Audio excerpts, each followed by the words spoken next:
বউ, ও বউ, এদিকে একবার ঘুরো শোনা। আজকে হবে না গো। কেন রে বড়া, হবে না মানে?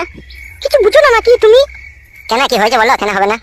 নোংরা হয়েছে শরীরে, আজকে হবে না, চুপ করে ঘুমাও। কই বড়া, গোটা ঘর তো পরিষ্কার, কোনো দিকে তো কোনো নোংরা দেখতে পেছি না। হ্যাঁ পাচুদা, ও নোংরা লয়কু। তা কোথা নোংরা হইলো?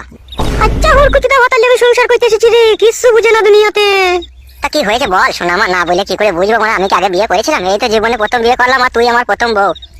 চুপ করে শুয়ে পড়ো, আমার মেন্স হয়েছে। সেটা আবার কি জিনিস, মেন্সি মানে? বাল আমার, এটাও বুঝো না তুমি? বুঝি না বলেই তো বড়া জিজ্ঞেস করছি। বড়ার বাল, তো রাগ করছিস কেন? বড়ার বাল আমার একটু বুঝিয়ে বল না, বড়ার বাল। ওহে কেলাচুদা, মেন্স হলে বইয়ের কাছে শুতে নাই গো, শুলে পারে পেটে বাচ্চা চলে আসবে, তুমি বুঝো না কেন বাল আমার?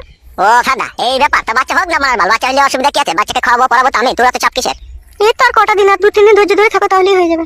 না বড়া, আমি ধৈর্য ধরে থাকতে পারছি না বড়ার বাল, একবার এদিকে ঘুর। বাইরে যাও, বাইরে যাও, বেগুন গাছের গোড়াতে গিয়ে হ্যান্ডেল মেরে শুকে যাও।